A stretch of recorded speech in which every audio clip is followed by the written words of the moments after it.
Joe, welcome to the project. We're going to start by asking you to say and spell your name and where you're from. My name is Jo Kolanda.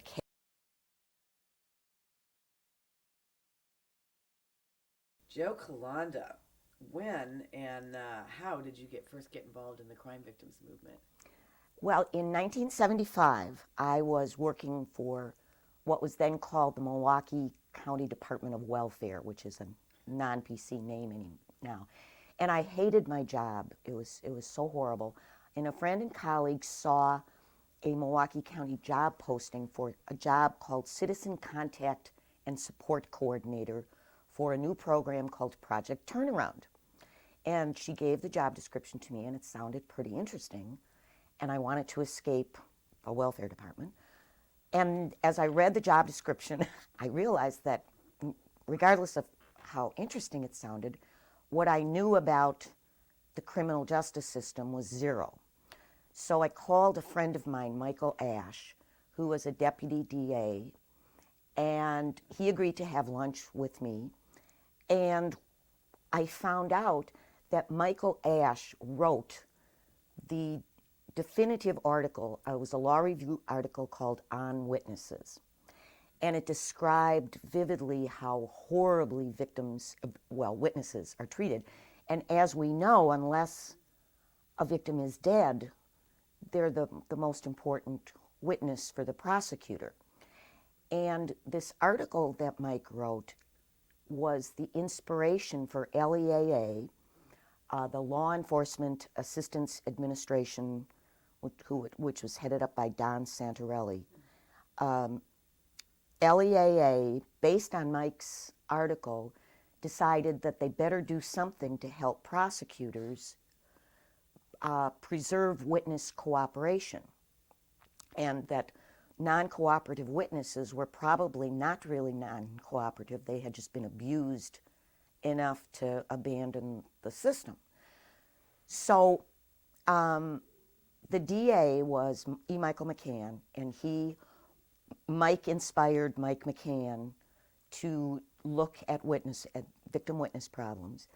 Mike helped write the grant, and by the time he gave the article to me and started explaining all this to me, he had to recuse himself from the hiring process because he and I were friends, and he'd written the grant. And so I interviewed with, this was a separate program, and there was the director and deputy director of Project Turnaround and two deputy DAs.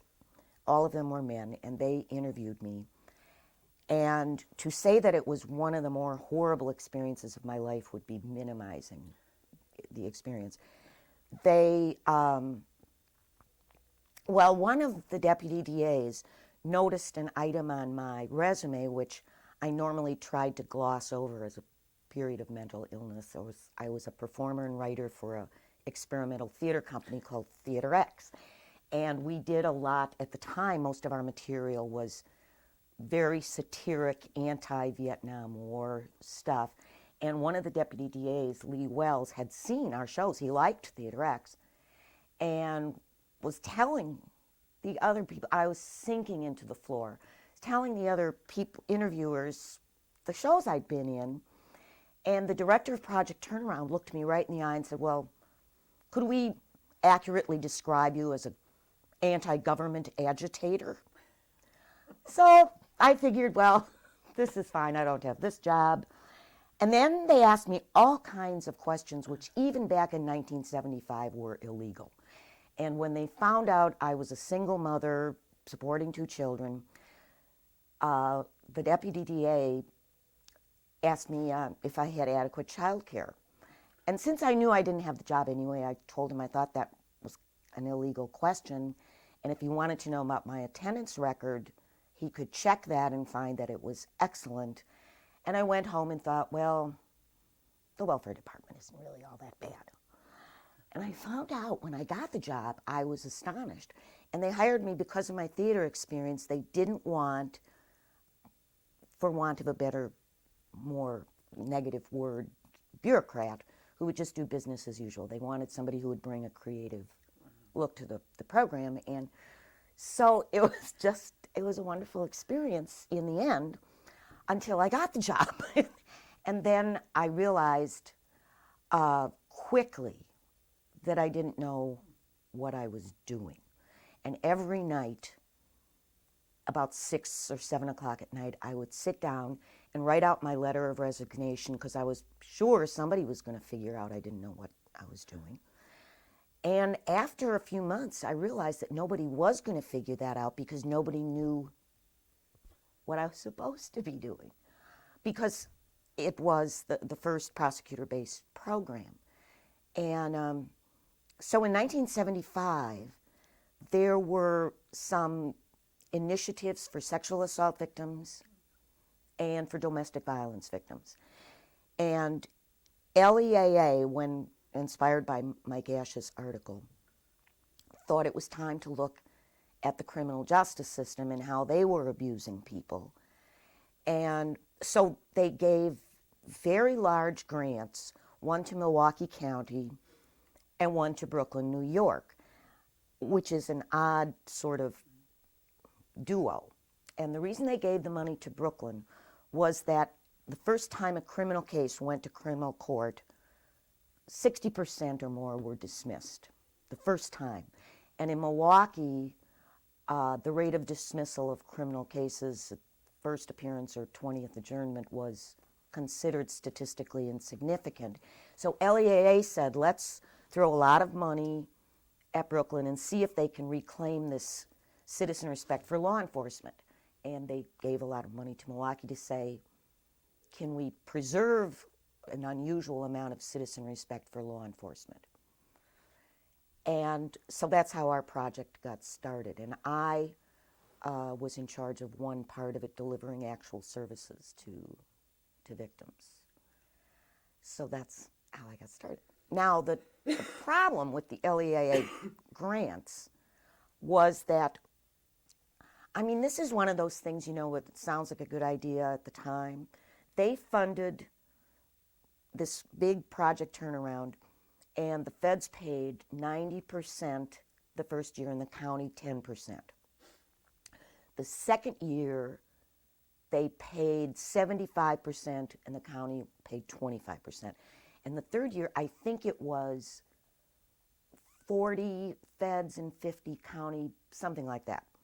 Well, LEAA figured that way they would wean the county off federal money and establish the county's commitment to providing these services, so that at the end of the 3-year demonstration grant, the county would take it over. Ha! That was dreaming. What the county did was every year they cut the program back so that the county dollar amount was the same. So, I mean, I'm not good at math, but I could see what they were planning. At the end of the 3-year demonstration program, they were going to say goodbye to the program. So here I was at a job that was sort of destined for extinction, and of course every day I got more passionate about it. So my biggest challenge right away was to see if we could continue the program. And I think had I not become so passionate, I would have just said, well, this was a good gig while it was happening. And but I was converted then as I learned more and more. What was 1975? Is that about? That was when we started, yeah. What was the field like then, Jo, including the context of the era, the mid-70s? Well, it was a law and order kind of an era, and I learned immediately that that was the hook that we were going to use, because as soon as you said, we're here to do good things for victims, people's eyes glazed over and they wanted you to go away. And so one of the first political lessons I learned, because the first thing you had to do back then was become political. I learned that the only way people would keep listening to me was to say, we're here for a law and order reason. If you treat victims and witnesses well, prosecutors can successfully prosecute criminals. And the big challenge, of course, was how we were going to survive. And at the end of the 3-year demonstration program, Project Turnaround died.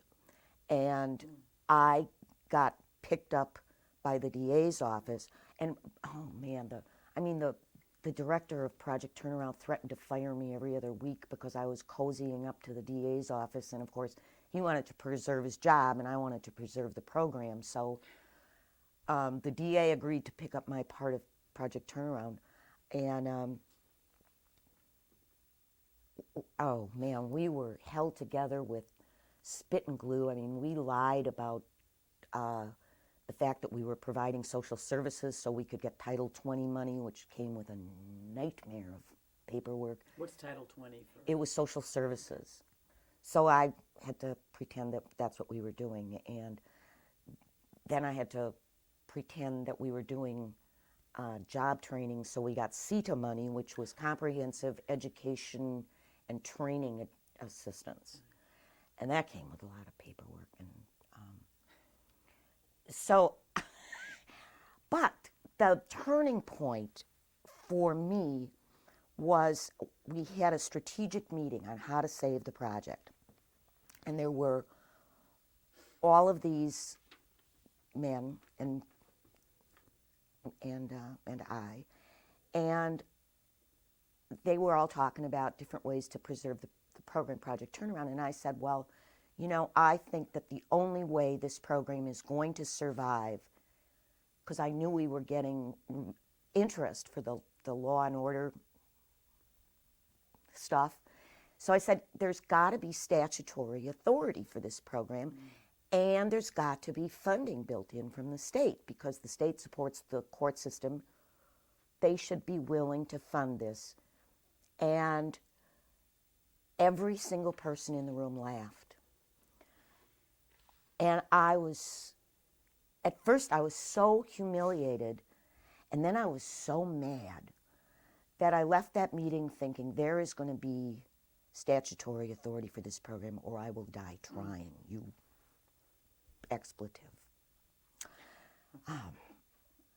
So I contacted a woman named Barbara Ulichny, who was at the time a freshman representative in Wisconsin.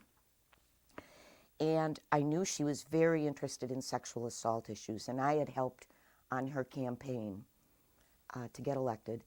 And I said, you know, Barbara, we need a victim witness bill of rights. That sounded like a good thing to call it. And she was very excited about it.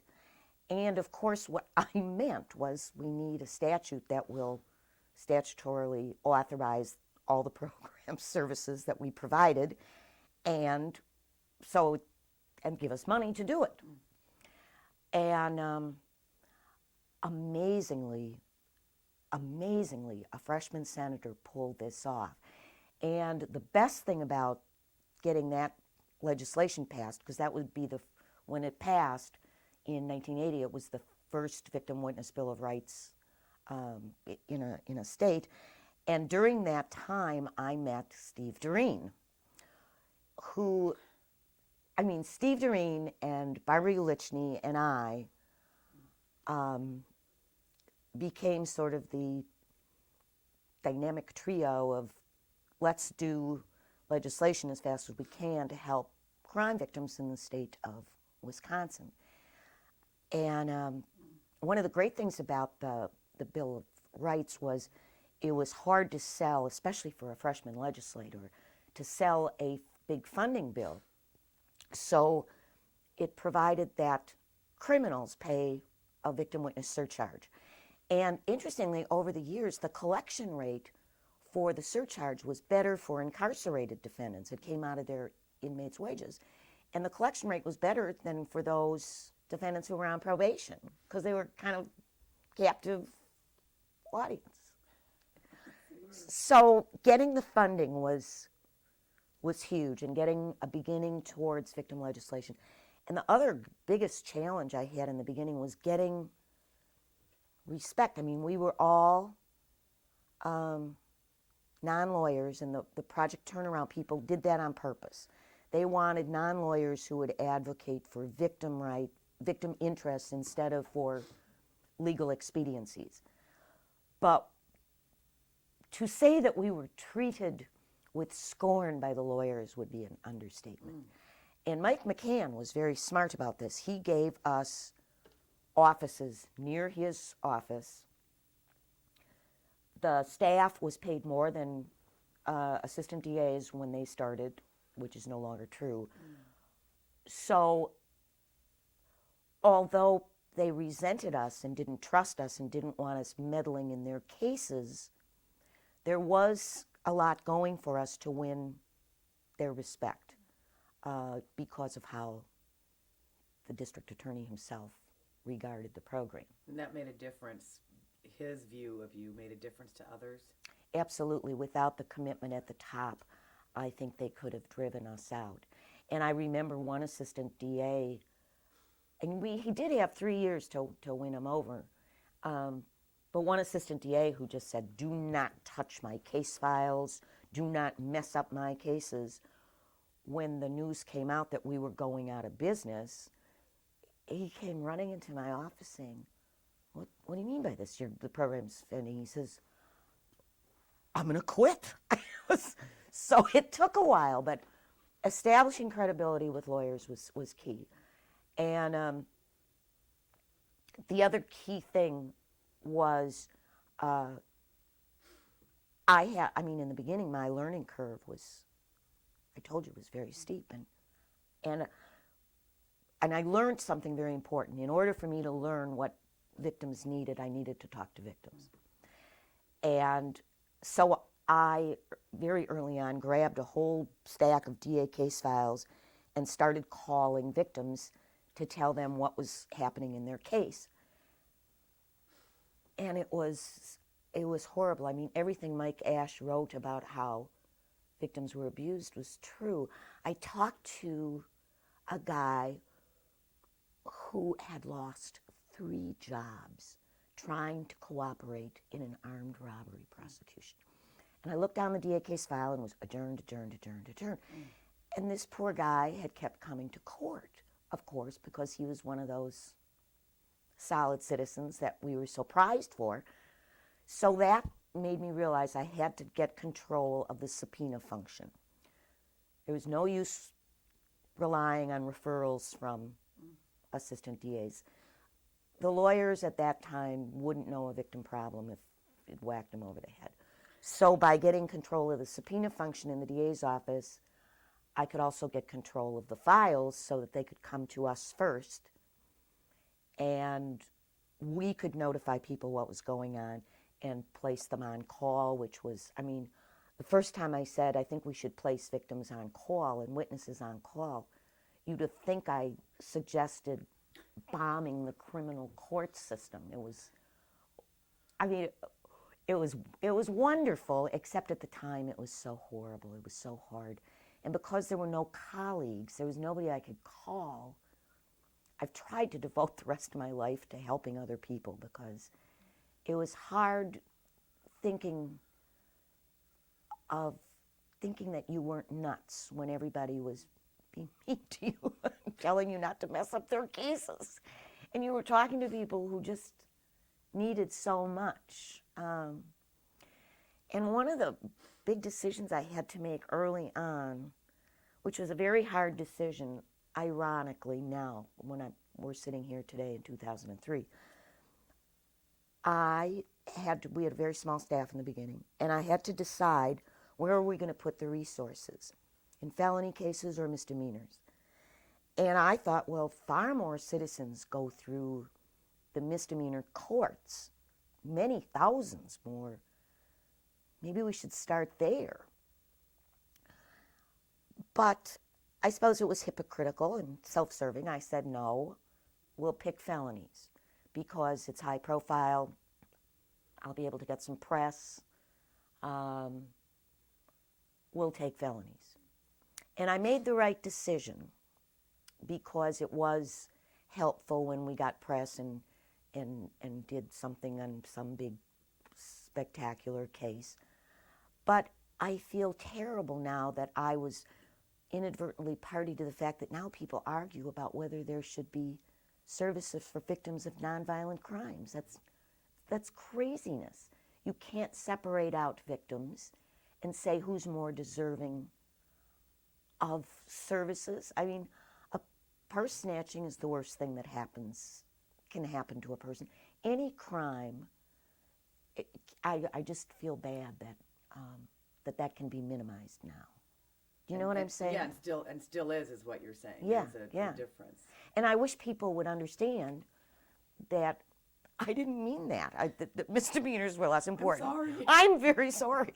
Because by the time I retired, we had separate felony units, misdemeanor unit, children's court unit, crisis response unit. Oh, and I want to talk about children's court. In the beginning, I didn't even know there was a children's court. And one day, I didn't know there were homicides in the beginning. And again, by talking to victims, I remember getting a phone call from a woman who kept apologizing to me. I'm very, very sorry to bother you. Oh, God. But my husband was killed 2 years ago, and I wonder if you could tell me what happened to the case against the guy who killed him. And she hated to bother me. And that's sort of how I found out about children's court, talking to somebody who said some horrible story and whatever happened, and it took me about 2 days to find out that it was a juvenile offender and that these people were invisible to the system. The victims. The victims. Their names weren't written down anywhere except hidden in a case that could only be accessed if you knew the defendant's name. So I just shudder when I hear people minimizing any victims, because no victim should be invisible in the system. Secrets, tactics, strategies in the early days that you employed that worked. You've already mentioned talking to victims. Talking to people. But I can't stress that enough, because that's when we get to my biggest fears, that will be one of them. Talking to victims and developing a political strategy, not assuming that anybody was going to stay interested in victims till tomorrow. I think it's folly if people assume that this will be all fine unless we keep working at it. Getting control of cases. I mean, I even made the decision not to create separate files because I felt the need to control, to not let any cases slip through the cracks. That it was very important to me that every victim and witness be contacted. And I take umbrage that people dismiss witness services. I mean, that's one of the problems with VOCA money that we had when VOCA money finally became available, was that they said you couldn't spend the money on witnesses. Well, to me, the biggest services I provided to every victim was getting that case successfully prosecuted and getting some semblance of justice going. And if there was a witness problem, that was important to the victim. And so I think that was a bad VOCA decision, and that witnesses, first of all, are citizens, and witnessing an armed robbery or witnessing a crime can be very traumatic for people. How can we just dismiss witnesses?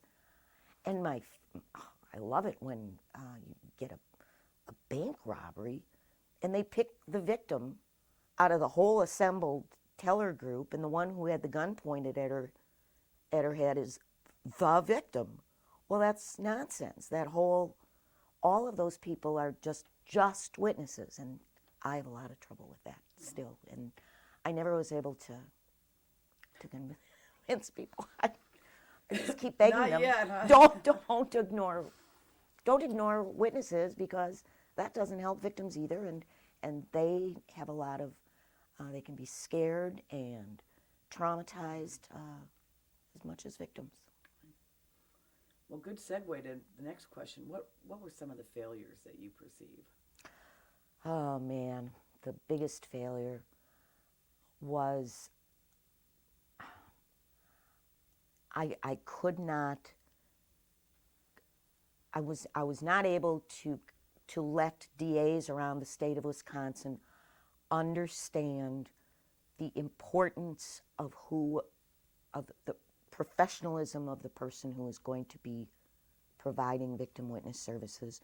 When Chapter 950, the Bill of Rights for Victims, passed and enabling money was made available, DAs around the country looked at that money and decided to steal it by taking the money, promoting a clerk typist or a secretary and calling them a victim witness service provider and not training them. And it was horrible. So I wasn't able to convince the DAs. And you know what's so interesting to me is that DAs never, some of them have, obviously, but in the beginning, I felt like batting them over the head. This is good for you politically to have somebody treating citizens who vote, hopefully for you, and why don't you see the importance of who's doing this? Has that changed today? Yeah, it's changing, but not all of them get it. And I'm very, very worried about the professional future of the movement. We're not to your fears yet. I know, okay. Um, Oh, the other failure I had was we had a witness protection unit in Project Turnaround, and when the funding ended, the Sheriff's Department let it die because they didn't care about it. And then eventually, with Steve Doreen's help, we got it back, but I think it belongs under the DA's control. And I failed at that. It was a political nightmare, but you know how good hindsight is. I wish I had, after it vanished, I wish I had gotten it into the DA's office instead of back into the Sheriff's Department, because I think witness protection efforts should be controlled by the DA's perspective and not law enforcement. And a lot of people would line me up and shoot me up over that, but I feel very strongly, based on my experience with trying to get witness protection. You know, another class of victims that's very neglected are the less than fine, upstanding citizens. You know, we can't pick our victims. And it still pisses me off that victims who aren't shiny examples of fine citizenhood can be treated badly. And when they're murdered, their families can't get victim compensation. I mean, that really bothers me to this day. That was another huge failure, never getting victim compensation based on, in homicides, I think victim compensation should be based on the survivors, not on the deceased, because it's they who are stuck with the grief and the funeral bills and the need for counseling. And it's mean-spirited. Do you know what I mean? yeah. One greatest accomplishment of the field. Of the field. Well, and it's a double-edged sword. Okay. One big accomplishment is getting victim witness services institutionalized into the criminal justice system. I feel like that was a huge accomplishment. There's nobody now who wonders who the victim witness service provider is when she talks to the judge and asks the bailiff for stuff, and the defense attorneys don't question who they are. They're accepted, they're part of the system, and that's a huge accomplishment, I think. And the other and I'll get back to that later, it's a double-edged sword. And the other huge accomplishment are the state constitutional amendments.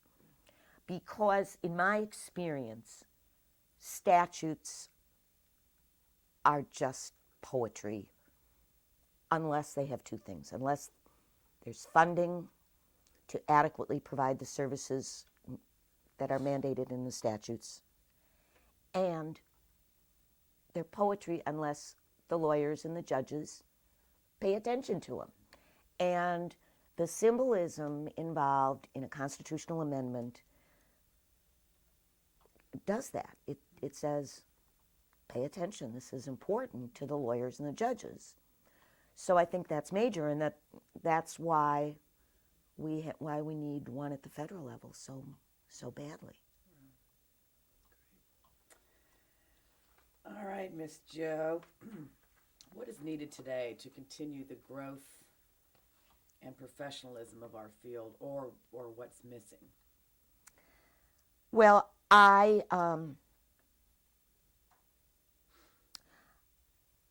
used to hire people who had gone through the criminal justice major in their colleges and had never heard the word victim.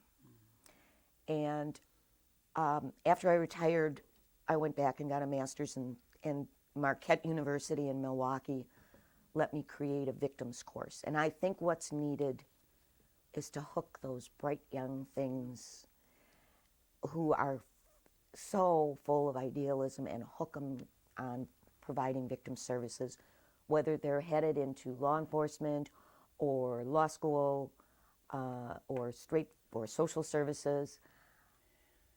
You need people who are educated about victims. People still do not, unless it happens to them, people have basically no clue what victims go through and what the criminal justice system demands of them.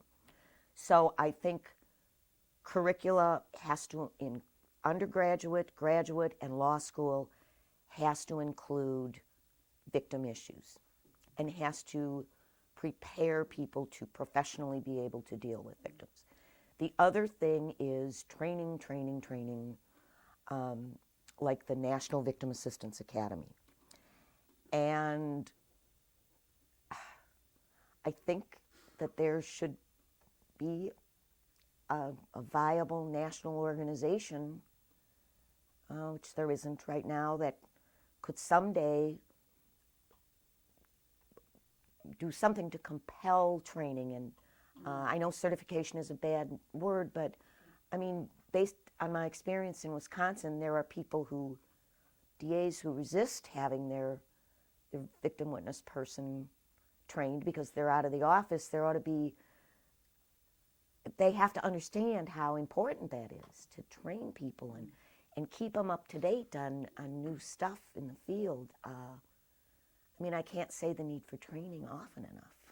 Tell me a little bit about the Wisconsin Victim Assistance Academy, because you were the director of that project, one of the first state-level academies. And you were the queen, so, and it was fun. Yeah. It was fun. It was also highly educational. It was very educational. Why'd you do that? What was the point in Wisconsin because you did it with pretty much a limited budget and... Yes, and without Steve Doreen, it would never have happened. Steve Doreen made it happen. And Marquette was supportive in providing an academic environment, dormitory to stay in. And every day going through that academy, seeing how energized people were, and yes, we're learning new stuff and making new contacts and talking about issues, and it was just so wonderful to see people so charged up. People need that experience.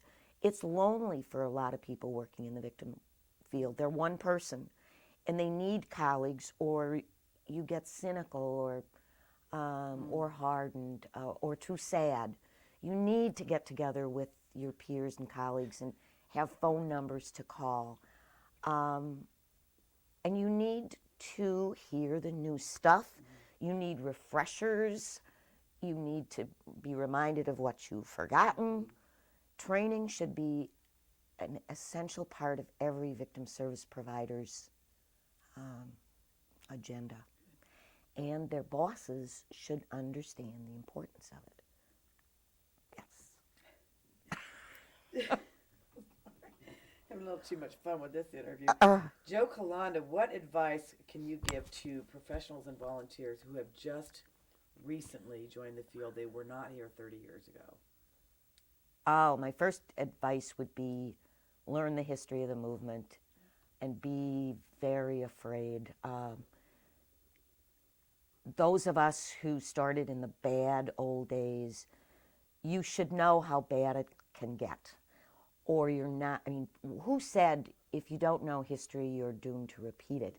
Because in bad economic times, darling, you could be a frill again in the criminal justice system, and you better be careful, because you could be the first to be cut in the funding crisis.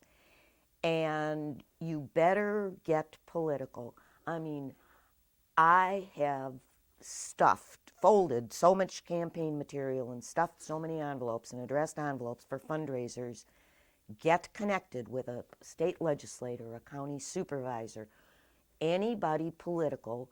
Go out and do lit drops for them, help with their campaigns so that you can talk to them and educate them about what victims need. And doggone it, go out and do that political work. I've seen so many people who get so squeamish about politics. I mean, my God, what the heck do you think this is all about? Everything is political. Everything is about resources and priorities. And don't be arrogant, and don't assume you're going to be here next year. Would be my best advice.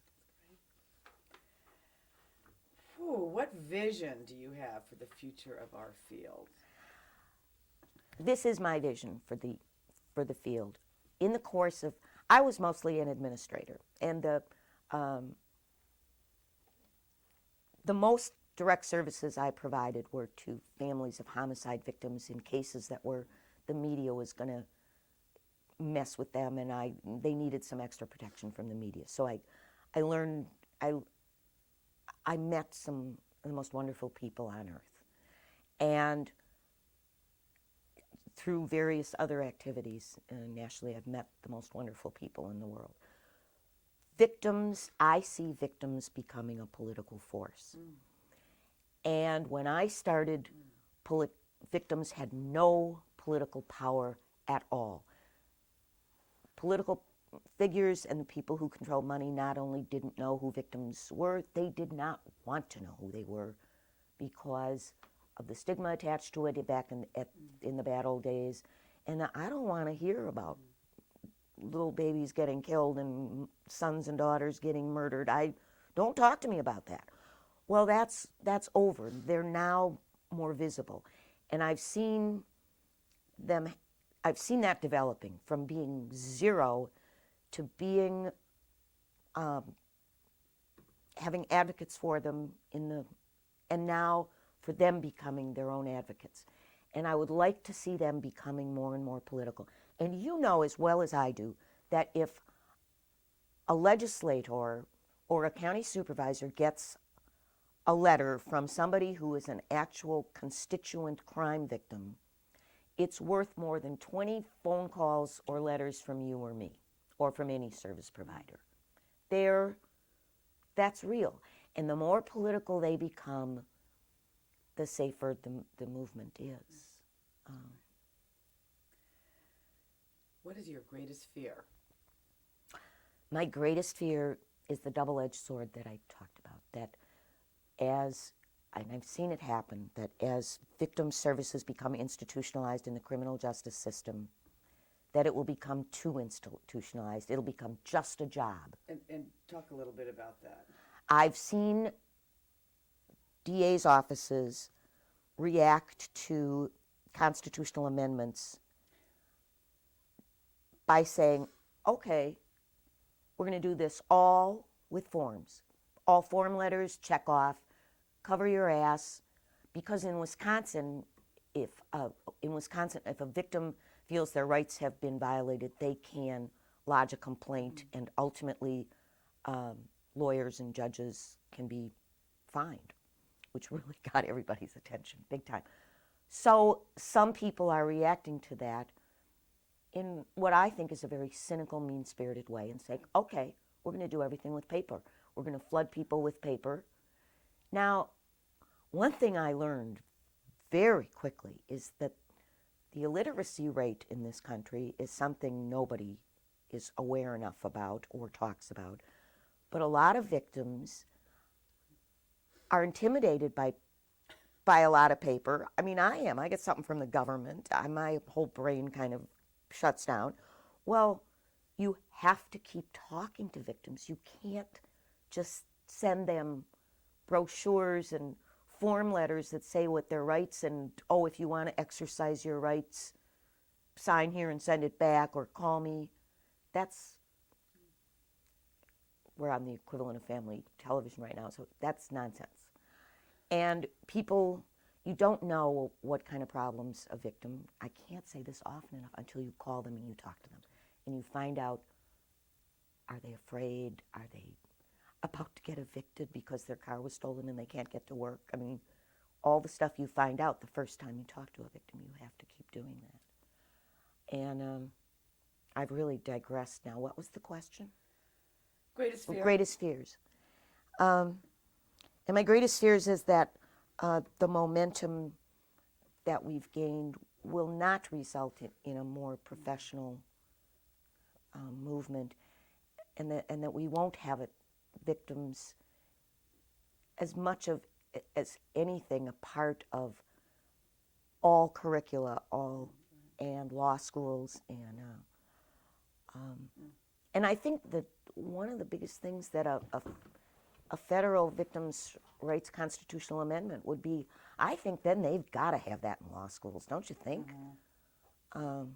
So at least lawyers will have heard the word, and we hope. For God's sake. Can I ask you a bonus question? A bonus question. Yes. I hope I have the answer. The bonus round. Wisconsin is a state that has, many firsts. You had the first Victims' Bill of Rights. You had one of the first children's courts, the first your program, prosecutor-based victim program, one of the first and best state victim academies, and of course the Green Bay Packers. Well, duh. What is it about Wisconsin? I mean, it really is. If you had to pick a pioneer state in victim issues, a lot of people indicate Wisconsin. What's the secret? Well, the Packers, of course. They inspire us. Woohoo! And that cold weather, builds character. It keeps Frozen the insects tundra. down to the size they're supposed to be. Something about Wisconsin. Well, I think that the fact that Mike Ash pioneered to get LEAA to pay attention to victims in the criminal justice system. Mike McCann, a long time DA, who spearheaded victims getting in into the system. I guess maybe there's that early start. And Steve Doreen, a lot of this is people. And Steve, I can't say enough about him, how all the legislation he shepherded and all the funding conniving he did to help programs stay afloat and grow. And we had some wonderful victims who helped us with contacting legislators. I mean, when Barbara Ulichny was trying to get signatures on the first Bill of Rights, it was only Barbara Ulichny in the House and Jim Flynn in the Senate, and there was a lot of money. Nobody was going to sign on, and so the few of us that were in the state at the time were trying to get victims that we had helped, and I felt guilty about that. I didn't want to use people, but they were happy to do it, and we wanted them to call their representatives and urge them, tell them how important this bill was. And Barbara told me said she had this legislator running after down the hall, waving a pen, saying, "Barbara, you know that victim thing you got? I gotta get my name on that. A call poured in." And that's how people don't understand. That's how things get done. That's great. And maybe we just gotta run and start. I don't know. Oh, great. Anything else you want to add? Did we cover all of your insights? I'm very happy you all are doing this because, like I said, I'm scared people will forget the history and forget how bad it was and how far people have come. And people shouldn't get discouraged knowing how far we've come. It's terrible when people get discouraged.